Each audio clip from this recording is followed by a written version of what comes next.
ಕ್ರಿಸ್ತನಲ್ಲಿ ಪ್ರೀತಿಯ ಸಹೋದರರೇ ಮತ್ತು ಸಹೋದರಿಯರೇ, ನಿಮ್ಮೆಲ್ಲರಿಗೂ ಮುಂಜಾನೆಯ ವಂದನೆಗಳು. ಕ್ರಿಸ್ತನ ಜೀವಿತ ಪಾಠದ ಹೆಸರು ತಮ್ಮ ಯಜಮಾನನಿಗಾಗಿ ಕಾಯುತ್ತಿರುವ ಮನುಷ್ಯರಂತೆ ಇರ್ರಿ. ರೆಫರೆನ್ಸ್ ಪುಟ 3354, ಪುಟದ ಸಂಖ್ಯೆ 279. ನಂಬಿಗಸ್ತನೂ ವಿವೇಕಿಯೂ ಆದ ಆ ಆಳು. ನಮ್ಮ ಕರ್ತನ ಮಾತುಗಳು ಒಂದು ಸಮ್ಮಿಶ್ರವಾದ ಮನೆವಾರ್ತೆಯವನನ್ನು ಸೂಚಿಸುವುದೆಂದು, ಅಂದರೆ ಕೆಲವು ಸಂಖ್ಯೆಯಲ್ಲಿನ ಅಥವಾ ವರ್ಗದ ಸಹೋದರರು ಒಟ್ಟಾಗಿ ಈ ಸಾಮ್ಯದ ಮನೆವಾರ್ತೆಯವನಾಗಿ ರೂಪುಗೊಂಡಿರುವರೆಂದು ನಾವು ಸಹಜವಾಗಿಯೇ ವ್ಯಾಖ್ಯಾನ ಮಾಡಲು ಪ್ರಯತ್ನಿಸುವವರಾಗಿದ್ದೇವೆ. ಇಂಥ ಒಂದು ಸಾಮ್ಯವನ್ನು ಮಾಡಲು ಪ್ರಯತ್ನಿಸುವಲ್ಲಿ ನಾವು ಹೇಗೂ ಕೆಲವು ತೊಡಕುಗಳನ್ನು ಎದುರಿಸುವವರಾಗಿದ್ದೇವೆ.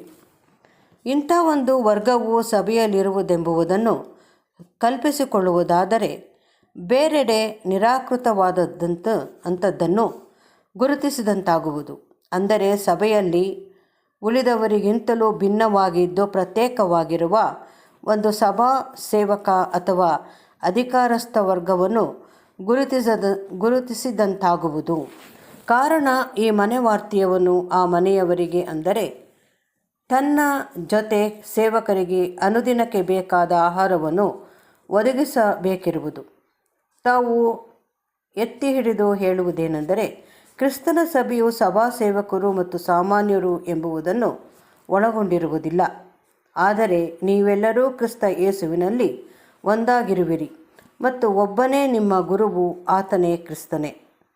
ಹೀಗಿರಲು ಕರ್ತನು ಆ ಸಮಯದಲ್ಲಿ ತನ್ನ ಸಭೆಯ ಒಬ್ಬ ಸದಸ್ಯನನ್ನು ಸಾಧನವಾಗಿ ವಿಶೇಷ ರೀತಿಯಲ್ಲಿ ಬಳಸುವನೆಂಬುದಾಗಿ ತಿಳಿಸಿರುವನೆಂದು ಕಲ್ಪಿಸಿಕೊಳ್ಳುವುದರಲ್ಲಿ ಇದರ ಮೂಲತತ್ವದ ಉಲ್ಲಂಘನೆಯಾಗದು.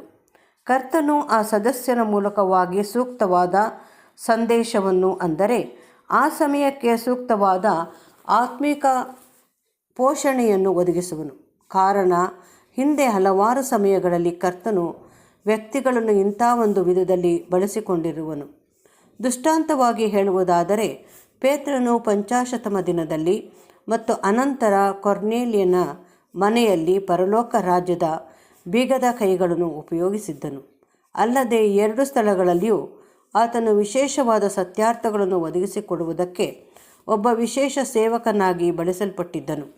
ಇದು ಪೇತ್ರನು ಇತರ ಅಪೊಸ್ತಲರ ಮೇಲೆ ಒಡೆಯನಾಗಿರುವುದೆಂಬುದನ್ನಾಗಲಿ ಅಥವಾ ಸಭೆಯ ಮೇಲೆ ಒಡೆಯನಾಗಿರುವನೆಂಬುದನ್ನಾಗಲಿ ಒಳಗೊಂಡಿರುವುದಿಲ್ಲ. ಆದರೆ ಆತನು ಕೇವಲ ಒಬ್ಬ ಸೇವಕನೆಂಬುದನ್ನು ಒಳಗೊಂಡಿರುವುದು.